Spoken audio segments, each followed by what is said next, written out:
In the lonely deserts of 1880s Arizona, a frightened Apache woman seeks one night of safety, and a quiet rancher gives her more kindness than she expected. But morning brings a harder question. Can she trust him, or is he like everyone else who betrayed her? Join this emotional Wild West journey. Don't forget to like, subscribe, and follow the story. Let's get started. The outskirts of the 1880s Arizona town were unforgiving at dusk. The cold crept across the open land, slipping between the tall sagebrush and slithering through the empty road where Leah, a young Apache woman, stood alone. She held her arms tightly around herself, trying to trap whatever warmth remained. Every wagon that passed slowed only long enough for its riders to stare. Some whispered, avoiding eye contact as though speaking to her would bring trouble. Others looked at her with suspicion, or worse. She had been traveling for days, relying on worn instincts, but even her strength was thinning as the sun dipped behind the desert hills. The night promised to be harsh, colder than the last, and her legs trembled from exhaustion. Hunger gnawed at her ribs, yet she kept her chin raised, refusing to appear weak, despite the fear curling inside her. She had survived worse nights, worse men, and worse storms. Still, this night felt different, quieter, more dangerous. She watched the road, waiting for a sign of shelter. When she heard hoofbeats approaching, her body tensed. A lone rider often meant trouble. She dared not run. She had nowhere to go. So she steadied her stance, preparing for whatever came next. The rider slowed as he drew nearer, and the lantern on his saddle revealed a tall, broad-shouldered rancher with dust on his coat and weariness in his eyes. He didn't stare at her the way others did. He simply studied her with calm concern, the type a man wore when he saw someone suffering but didn't know whether stepping in would harm more than help. His horse stopped without a command, sensing its rider's hesitation. Leah shifted slightly, preparing to move if he approached too quickly. But he didn't. The rancher dismounted slowly, his hands lifted in a peaceful gesture. His voice was steady, touched by a gentle drawl. "Evening, ma'am. You look near frozen. You need a warm place for the night?" The sincerity in his tone startled her more than the offer itself. Most white men she had met never offered help without a hidden exchange. She searched his face for signs of deception, but found only a quiet, sincere expression. He introduced himself softly. "Name's Eli Turner. Got a ranch not far from here. You're welcome to rest in the barn if you need it." The barn, not the house, told her he respected the unspoken boundaries between strangers. Leah hesitated. Memories of false kindness flashed through her mind, voices that promised safety only to steal it moments later. She wrapped her shawl tighter, unsure whether this man was any different. Yet the night wind grew colder, slicing through her like a blade. She looked past him toward the horizon. No campfires, no movement, no escape. Her body trembled. Finally, with cautious eyes, she gave a small nod. Eli stepped back immediately, allowing her to move first. That single step backward eased a sliver of her fear. A dangerous man would have stepped forward, not away. The barn stood quietly behind Eli's modest ranch house, its wooden boards glowing under the lantern light. Inside, the air was warm from the body heat of the horses, and the soft rustling of hay made the place feel strangely welcoming. Eli set down a blanket on a clean pile of straw and placed a small lantern beside it. Then he retrieved a tin cup, filled it with fresh water from the pump outside, and set it within her reach. His movements were careful, deliberate, never rushed, never forceful.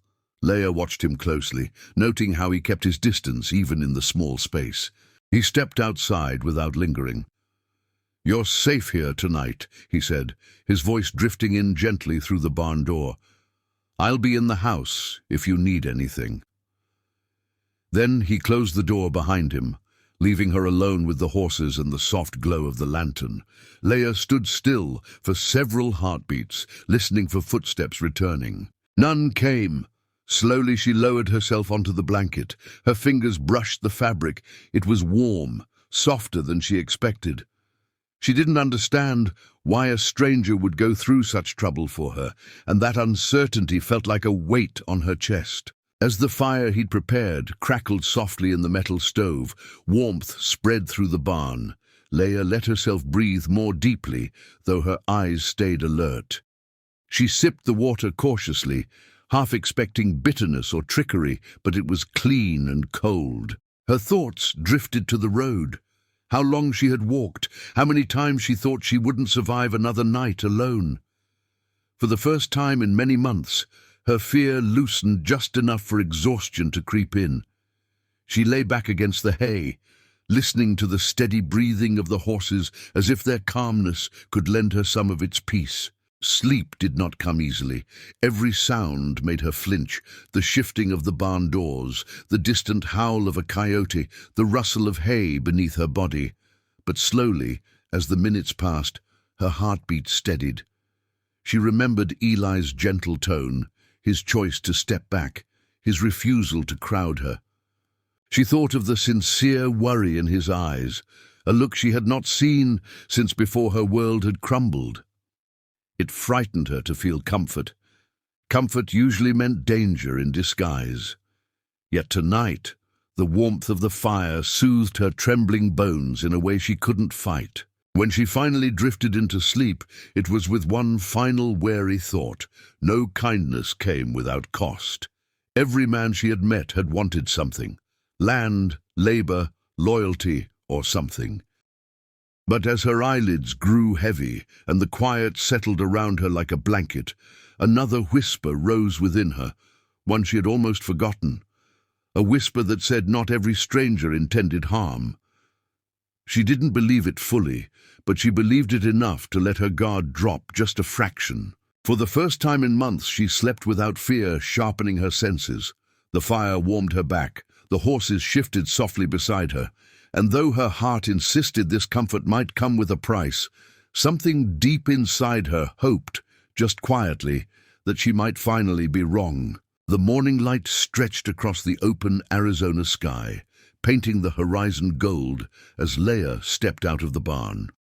The blanket Eli had given her still clung to her shoulders, offering a warmth she wasn't used to waking up with. For months she had survived on fear, instinct and distance, from people, from towns, from promises that always came with a hidden cost. But now, as she watched Eli moving quietly among his horses, she felt a strange discomfort. He expected nothing. No questions, no pressure, no demands. That alone made her heartbeat tighten with a kind of fear she didn't yet understand. Eli stood with his back to her, brushing down a chestnut mare with slow, rhythmic strokes. His movements were steady, almost peaceful, as if he were a man who had learned to live with silence instead of filling it. Leia studied him carefully, trying to read the intentions that most men failed to hide. A night of shelter was rarely just shelter. A warm fire usually required repayment, and kindness, true kindness, was something she had learned did not come without strings. She stepped closer, the frozen dirt crunching under her feet, unsure how close she was allowed to stand. Her voice came out tighter than she intended. "You offered safety for the night." The words hung in the cold morning air, sharp and trembling. Eli paused but did not turn. He let the mare nudge his shoulder before gently brushing along her neck again. Leia swallowed, forcing out the question that had burned her since dawn. "But will you still keep your word in the morning?" The weight of her past sat behind those words. Broken treaties, broken trust, broken promises. She expected him to flinch, to sigh, to reveal the hidden catch.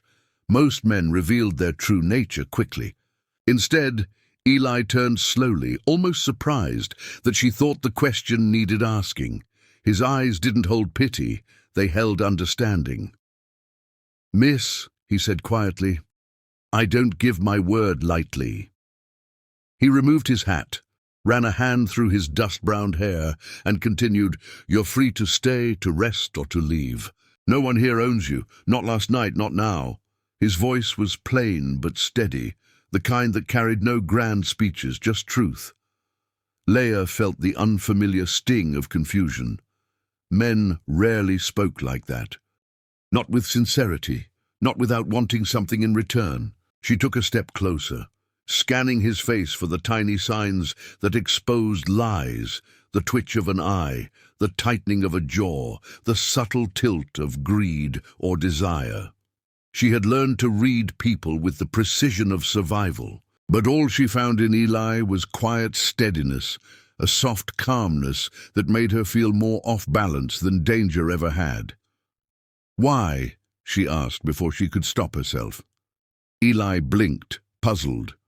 "Why what? Why help me if you don't want anything?" Her voice cracked at the end, and she hated how unguarded it sounded. Eli leaned his forearms against the corral fence, looking out toward the distant hills. "Because it was cold last night," he answered simply. "Because you looked tired. Because sometimes the right thing doesn't need a reason bigger than that." Leia shook her head slowly, not understanding how a man could mean such words without expecting repayment. Kindness was a language spoken only as bait where she came from. The idea that someone could offer it freely felt like a story told to children. Beautiful, but not real. She kept waiting for the truth to reveal itself, for the trap to spring. A gentle breeze lifted the loose strands of her hair as she lowered the blanket from her shoulders. Her heart battled between instinct and curiosity, one warning her to run, the other whispering that maybe, just maybe, not every man carried the same hunger. Eli continued feeding the horses, never looking at her too long, never invading her space. That alone unsettled her. Most men looked too long. Finally, she exhaled softly. "You don't know me," she said. "You don't know what trouble follows me." Eli shrugged.